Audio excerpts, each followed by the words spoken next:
God for revealing himself to us through his word. Amen.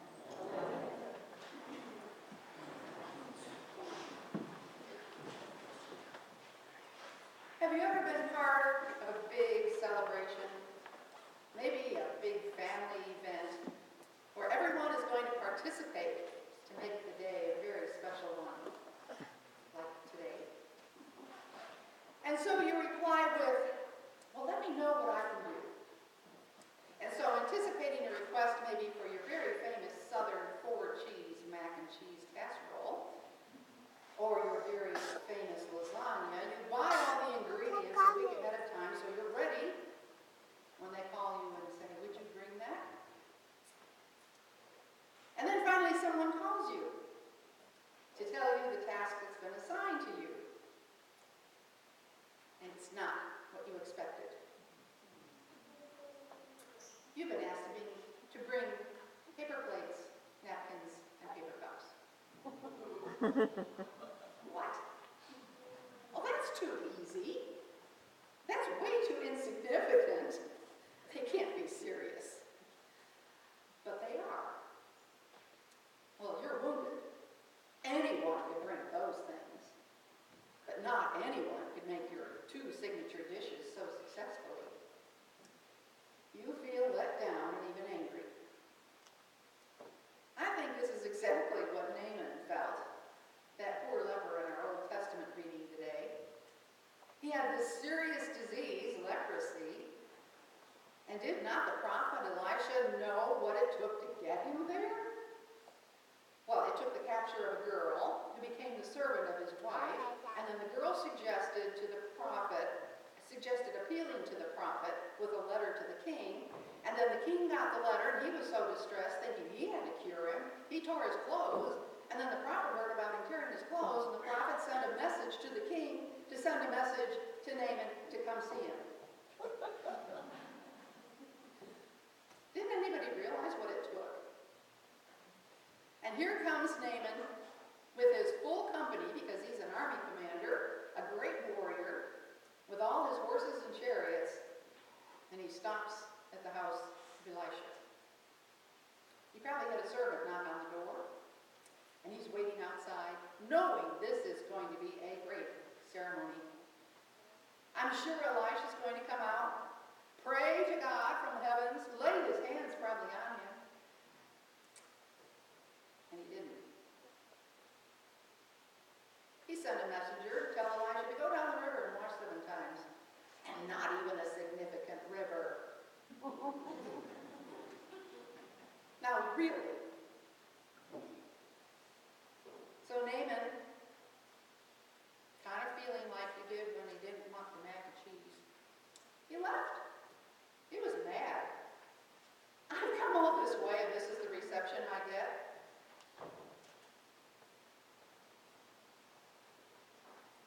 I understand his way of thinking. But luckily for him, the servant said, if the prophet had commanded you to do something difficult, would you not have done it? Isn't that the crux of the problem?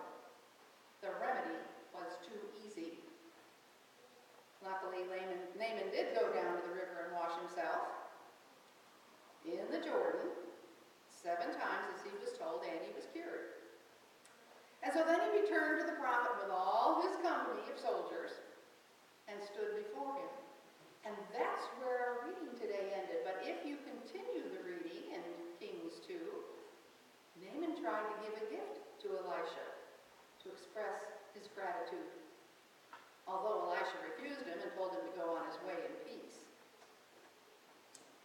So let's now go to Luke's Gospel.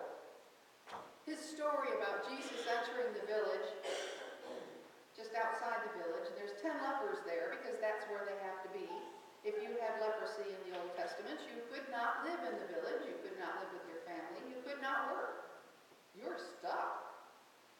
And there usually was a small little conclave of lepers outside the entrance to any village, and they would cry out, as they did to him, have mercy, hoping maybe for some food, some clothes, so they could survive if their families didn't help support them.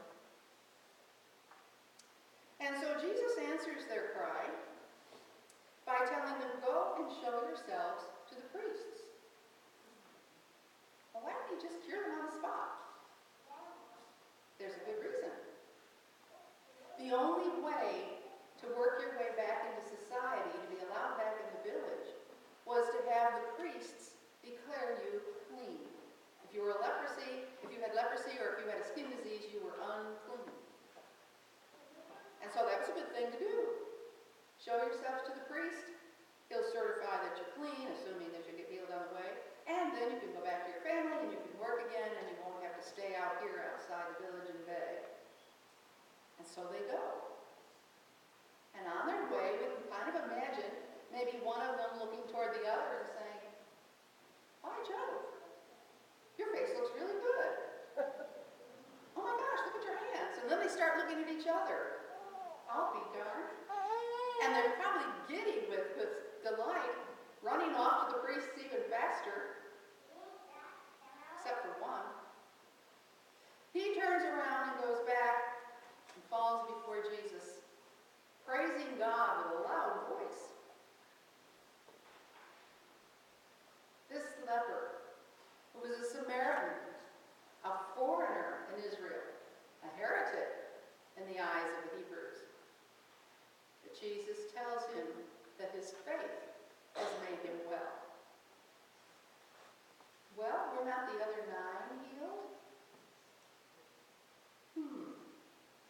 You know, in both these Old and New Testament readings, faith seems to play a really important part. Naaman had faith in Elisha, or he wouldn't have made the trip. He had faith when he finally agreed to go down to the river and wash 7 times. He had faith when he tried to give the prophet a gift. The leper had faith not only in getting up and going to see the priests, but in returning to Jesus and giving praise to God in gratitude. Now we hear Jesus saying similar things throughout the Gospels. Your faith has saved you. Your faith has healed your daughter, etc. And I think it's important to know, what did Jesus mean by faith? How did he know whether someone truly had faith or not? In preparing for today, I read an interesting commentary on this gospel story of the 10 lepers.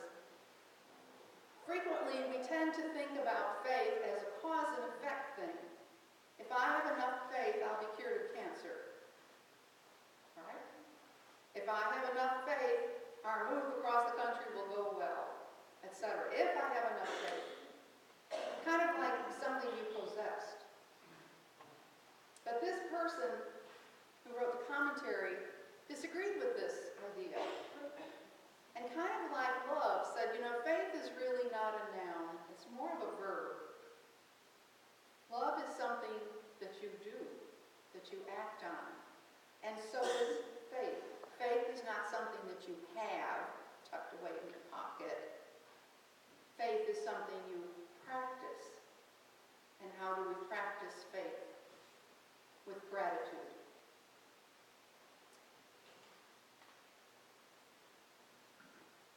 So the practice of gratitude is the practice of faith and vice versa. Now, you don't have to inherit $1 million. You don't have to win several million in the lottery to be grateful and thus to have faith. Sometimes the best we can do is to be grateful we woke up.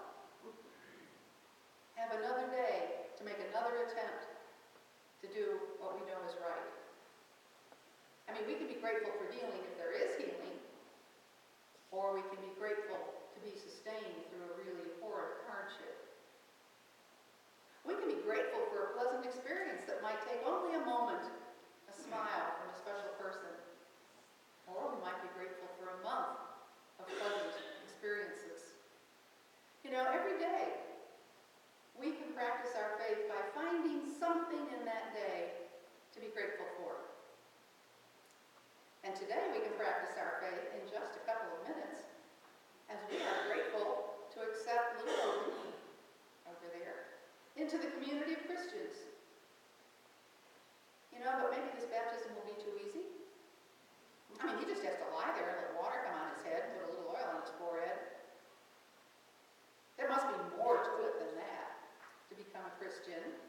I mean, is this significant enough?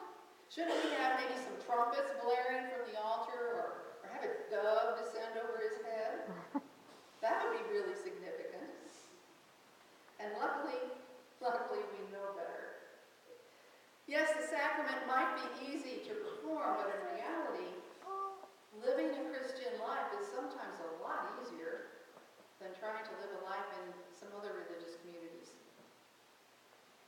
As a Christian, Odin's going to have the support of fellow Christians wherever he is. He certainly has our support today, even if he doesn't have to make lasagna. We will show our gratitude by placing a stole around his neck and marching around the church as we sing. We will show our gratitude by vowing to assist him in his journey wherever it takes him. And we will show our gratitude